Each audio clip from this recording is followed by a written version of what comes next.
40 साल से बापू की संस्था चल रही है। 40 साल में कभी कोई नहीं मरा।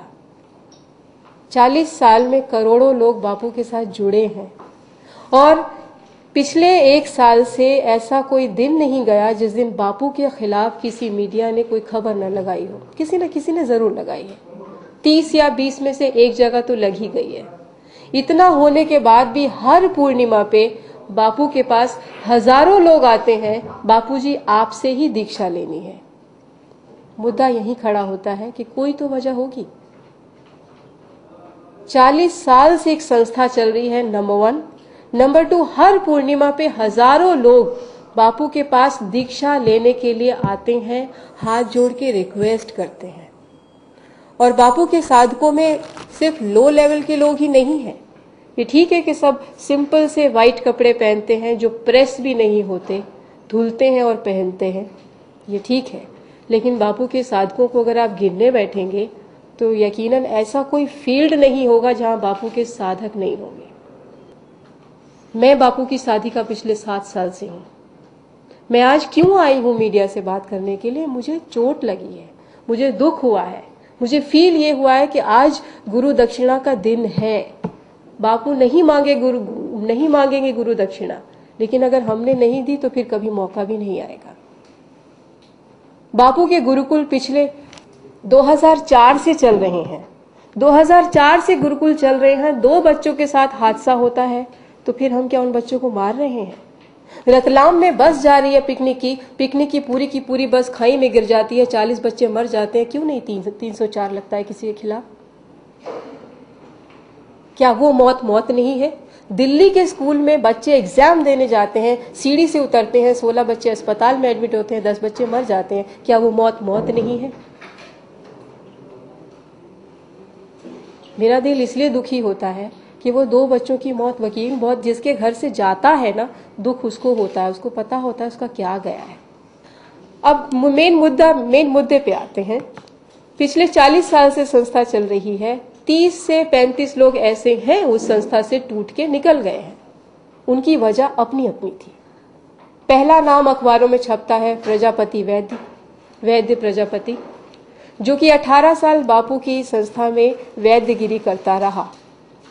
अगर संस्था खराब थी तो वो आदमी 18 साल तक क्या करता रहा?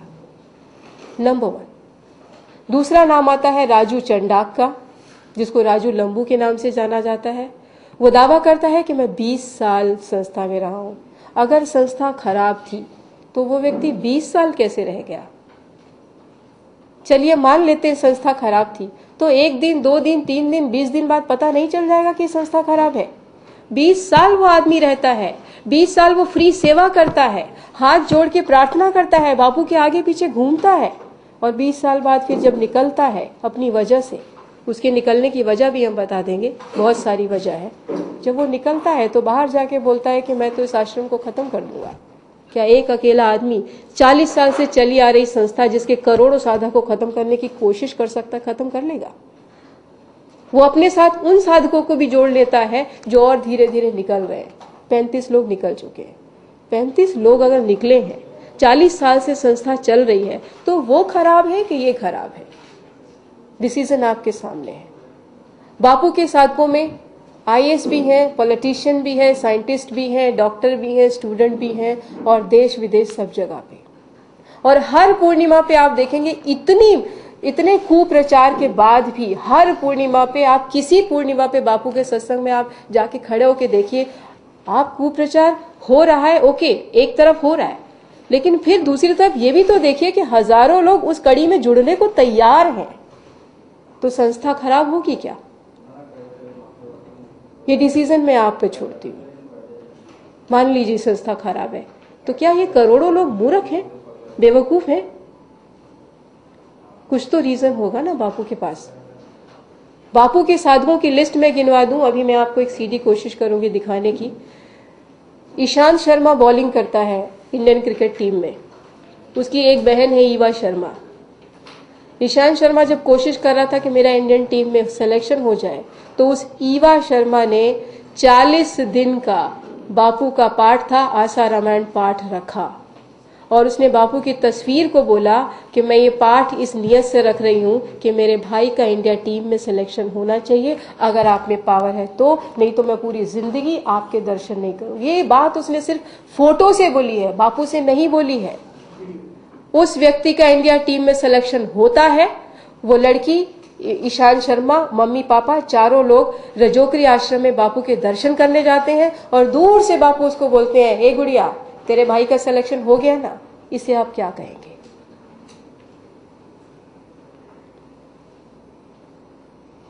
क्या मूर्खता है? मैं खुद एक चैनल में प्रोग्रामिंग हेड रह चुकी हूँ। 19 प्रोग्राम की मैं प्रोग्रामिंग हेड थी। किचन से लेके क्राइम तक मैं प्रोग्राम बनाती थी। मुझे मालूम है कि एक इलेक्ट्रॉनिक मीडिया में काम करने का प्रेशर क्या होता है। मैंने वो प्रेशर बियर किया है, मैंने वो कंपटीशन देखा है।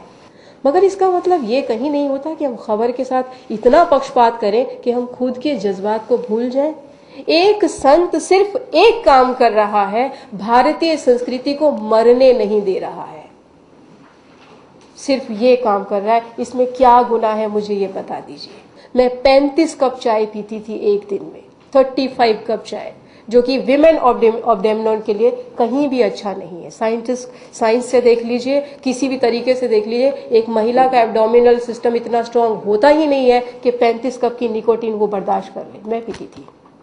एक झटके में बापू के कहने पे मैंने वो 35 कप चाय यूं छोड़ दी। आज 35 कप पी है, कल छोड़ दी। जो 4 सालों से 35 कप चाय पीता हो वो एक झटके में छोड़ दे तो क्या बापू की आवाज में पावर नहीं होगी? करोड़ों साधक बापू के साथ जुड़े हैं, सिर्फ इसलिए चुप हैं क्योंकि बापू ने रोक रखा है। 11 नवंबर को 5000 लोगों की रैली निकली थी आपके अहमदाबाद में। मैं दिल्ली में थी, मगर मुझे खबर थी कि समिति के लोगों ने मिलकर एक रैली निकाली है। रैली का पर्पस क्या है कि बापू के खिलाफ जो खबरें छप रही हैं उसका या तो आधार बताया जाए या वो रोकी जाए। मैं आपको वो खबर भी दिखाती हूँ। खबर का कोई आधार नहीं है, फिर भी खबर छप रही है। आप छापिए खबर, आपको कोई रोक नहीं है, लेकिन कम से कम उसका बेस तो हो। बगैर बेस के आप न्यूज छाप रहे हैं, आप कहाँ ले जा रहे हैं पब्लिक को? आप तो लीडर्स हैं, लीडर ही गलत चलेगा तो कहां जाएगी जनता? आप खुद सोचिए, एक नौजवान 2 बूंद शराब के लिए एक यंग लड़की को 150 लोगों के सामने गोली मार देता है। आप चाहते हैं ये संस्कार आपके घर में बने? बापू नहीं चाहते। और 150 लोगों में किसी का जज्बा नहीं सामने आता ये कहने के लिए कि मेरी आंखों के सामने इस लड़की को गोली मारी गई है। आप चाहते हैं ऐसे संस्कार हमारे इंडिया में हो? हमारे बापू नहीं चाहते, हम भी नहीं चाहते, इसलिए हम बापू के साथ जुड़े हैं। और हम चाहते हैं कि आप कोऑपरेट करें, वरना तस्वीर इतनी खराब हो जाएगी इस देश की, संभाले नहीं संभलेगा अगर आज हम नहीं जागे तो। 11 नवंबर की बात चल रही थी, रैली थी, 5000 लोगों ने रैली में भाग लिया। अहमदाबाद में मौन रूप से 5000 लोग इकट्ठे हों, क्या ये खबर नहीं है? किसी चैनल में नहीं था, किसी अखबार में नहीं था, छोटा सा राजस्थान पत्रिका में बॉक्स था, बस इतना सा। मुझे समझ में नहीं आता, 5000 लोग मौन रैली निकाल रहे हैं, मुझे तो लगता है ये न्यूज है। उसके बाद आधी रात को एक लंदन रिटर्न्ड MBA, जो कि पढ़ा लिखा समझदार हैंडसम आदमी है, लंदन रिटर्न्ड MBA बापू का साधक, रात के 11 बजे अनशन पे बैठता है। 11 नवंबर, आज 14 नवंबर हो गया, वो आदमी अनशन पे बैठा है। क्या ये खबर नहीं है? वो बेवकूफ था जो लंदन से उठ के अहमदाबाद आया और अहमदाबाद आकर के सिर्फ अपनी एक आवाज उठा रहा है कि मेरे बापू के खिलाफ ये बेसलेस खबरें बंद कर दीजिए। जो 2.5 लाख रुपया महीने का कमाता हो वो सब छोड़ करके आकर के अनशन पे बैठा है।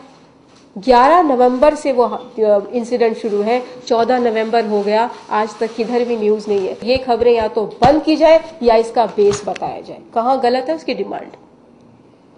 और उस आदमी को आधी रात को पुलिस बिना वजह लॉकअप में रखती है, कैसा कानून है ये?